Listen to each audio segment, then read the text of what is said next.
warahmatullahi wabarakatuh. Saudaraku, buah dari pengenalan yang bagus tentang Allah Subhanahu wa Ta'ala ialah iman kepadanya.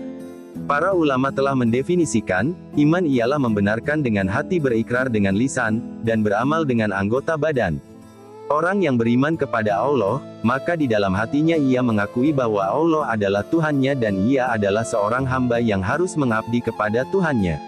Lalu, ia mengikrarkan iman dengan ucapan lisan yang lugas. Dalam Islam, ucapan syahadat harus dilafalkannya sebagai pintu memasuki agama Islam. Selanjutnya, diperlukan gerak anggota badan yang menunjukkan ibadah kepada Allah dengan melakukan amal-amal yang disukai dan diridainya. Orang yang mengaku bahwa di hatinya ada iman, tetapi enggan untuk mengikrarkan dan enggan pula mengamalkan, berarti ia bukanlah pribadi yang yakin dengan iman di hatinya. Ada pula orang yang mau berikrar dan mau beramal, tetapi di hatinya kosong dari keimanan. Inilah orang-orang munafik yang kerap bersembunyi dalam ikrar palsu dan amal yang kering dari kehusyukan. Sedangkan orang yang beriman di hati, berikrar dengan lisan, tetapi enggan beramal, adalah orang yang dungu. Mereka sudah tahu bahwa dengan amal mereka akan dapat kemuliaan di sisi Allah Subhanahu wa Ta'ala, tetapi mereka masih malas untuk melakukannya. Orang yang beriman dengan sebenar-benarnya harus memenuhi 3 komponen tadi. Tidak boleh ada yang pincang, sebab akan membuat imannya timpang. Saudaraku, adapun hal yang juga harus kita penuhi adalah kelengkapan iman. Ya, para ulama sudah membagi 3 macam tauhid yang harus kita miliki tanpa meninggalkan salah satu di antaranya. Jika ada yang kurang, maka keimanan yang kita akui akan tetap gagal membentuk karakter pribadi kita menjadi hamba yang baik di sisi Allah. Pertama, meyakini bahwa Allah Subhanahu wa Ta'ala sebagai pencipta dan pengatur alam semesta atau tauhid rububiyah. Maksudnya, kita mengimani bahwa Allah Subhanahu wa Ta'ala sebagai zat yang menciptakan manusia dan alam.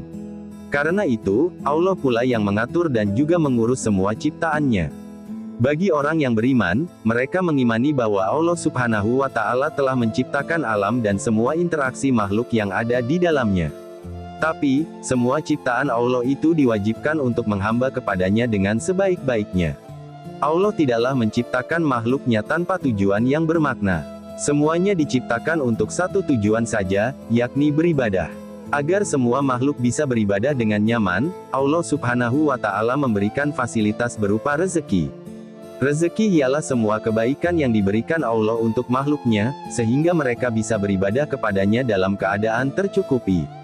Maka, janganlah kita ikut-ikutan membatasi rezeki hanya sebatas yang berbentuk uang, jabatan, atau keelokan fisik semata. Tetapi, kesehatan, rasa aman yang kita nikmati, perlindungan dari Allah, dan berbagai kebaikan lainnya, semua itu juga rezeki. Bahkan, nilainya jauh lebih mahal daripada sekadar materi. Tauhid rububiyah ini membawa bagi kita, berupa sikap yang tunduk kepada Allah Subhanahu wa Ta'ala sebab kita hanya berharap, bergantung, memohon rezeki, mengimpikan kemuliaan, dan berdoa kepadanya. Tidak ada lagi ketundukan yang berlebihan kepada makhluk sehingga melebihi ketundukan kita kepadanya. Salah satu contoh orang yang kurang kuat tauhid rububiyahnya adalah orang-orang muslim yang terlampau takut dengan peraturan di kantor atau tempat kerja sehingga rela melanggar batas-batas syariat untuk mematuhinya. Seperti muslimah yang rela melepas hijab asalkan bisa mendapatkan pekerjaan. Mereka lupa, berapapun uang yang bisa mereka hasilkan dari pekerjaan itu, tidaklah berarti sama sekali di sisi Allah Subhanahu wa Ta'ala. Uang yang mereka dapatkan, popularitas yang juga mungkin mereka peroleh, dan sanjungan dari sesama yang melekat dengan pekerjaan itu, akan kering dari berkah Allah. Akibatnya, semua hasil pekerjaannya tidak membuat mereka semakin dekat dengan Allah dan kemuliaan mereka pun tidak terdongkrak. Kedua, meyakini hanya Allah Subhanahu wa Ta'ala yang patut untuk dijadikan ilah atau tauhid uluhiyah. Para ulama menjelaskan, maksud dari kata ilah yang kita ucapkan di dalam ikrar syahadat punya banyak makna, yakni zat yang disembah, al-ma'bud, zat yang ditaati, al-muta, zat yang ditakuti, al-marhub, zat yang diharapkan, al-margub, dan zat yang dicintai, al-mahbub. Jadi, ikrar syahadat mengandung makna yang holistik bagi kehidupan kita. Mulai dari menyerahkan pengabdian kita. Allah Subhanahu wa Ta'ala tidak hanya menjadi Tuhan yang kita sembah dalam berbagai ibadah ritual seperti salat, zakat, puasa, maupun haji. Akan tetapi, dalam setiap aktivitas kebaikan yang kita lakukan dengan niat memohon rahmat dan keridaan-Nya. Karena semua amal kebaikan yang kita lakukan dengan niat ikhlas akan tercatat sebagai ibadah, semisal saat kita menolong orang yang kesusahan, bekerja untuk menjemput rezeki yang akan kita pakai menafkahi keluarga, dan yang lain sebagainya.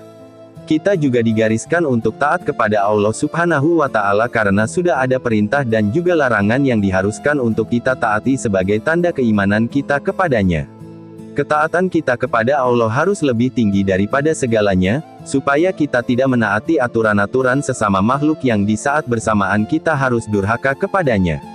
Allah Subhanahu wa Ta'ala menjadi zat yang paling kita takuti di atas segalanya, ialah konsekuensi lain dari ikrar syahadat. Sebab Allah itu maha dahsyat azabnya bagi hamba-hamba yang ingkar. Allah menggariskan ancaman berupa azab dan siksa yang pedih supaya kita sebagai insan ciptaannya bisa lebih serius menjaga nafsu kita. Jangan sampai kita jadi bagian dari orang yang tergelincir ke dalam jurang api neraka, lantaran sibuk menuruti hawa nafsu dan mengabaikan aturan-aturan yang digariskannya. Di saat yang bersamaan, kita juga menjadikan Allah Subhanahu wa Ta'ala sebagai tempat berharap yang paling utama. Sebab Allah maha luas karunia-Nya bagi setiap hamba. Allah akan mencurahkan berbagai limpahan karunia bagi siapa saja yang berharap kepadanya tanpa jeda. Bahkan, kasih sayang Allah terlimpah bagi siapa saja. Orang yang terlanjur berdosa pun digiring supaya tidak pernah berputus asa dari rahmat Allah. Mereka bisa kembali lagi menjadi hamba-Nya yang baik dengan cara bertobat, dan yang terpenting lagi adalah menjadikan Allah Subhanahu wa Ta'ala sebagai zat yang paling kita cintai sepanjang hidup kita.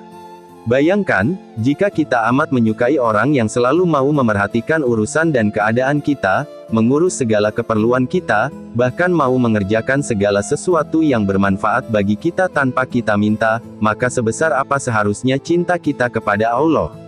Bukankah Allah sudah memberikan segala yang kita butuhkan, bahkan semua yang tidak pernah kita bayangkan sebelumnya sudah dicurahkan oleh-Nya? Benarlah yang dinasihatkan oleh Imam Ibnul Qayyim Al-Jauziyah, jika engkau tahu bagaimana Allah mengurus keperluan-keperluanmu, niscaya hatimu meleleh karena cinta kepadanya. Saudaraku, orang yang kokoh tauhid uluhiyahnya akan menjadikan Allah Subhanahu wa Ta'ala sebagai zat yang paling utama di dalam hidupnya. Mereka tidak akan mengejar sesuatu yang tidak bermakna di sisinya. Bahkan, mereka tidak akan terobsesi menuruti berbagai macam keinginan dunia mereka, sebab yang mereka pikirkan ialah bagaimana caranya supaya mereka bisa melakukan sebanyak mungkin amal yang diridai Allah. Mereka selalu ingin menyiapkan bekal yang terbaik untuk dibawa menghadap Allah ketika ajal menjemput. Saudaraku, berikut adalah cara kita mengimani Allah Subhanahu wa Ta'ala. Semoga video ini bermanfaat untuk kita semua, dan semoga kita semua semakin taat kepada perintah Allah Subhanahu wa Ta'ala. Sekian, wassalamualaikum warahmatullahi wabarakatuh.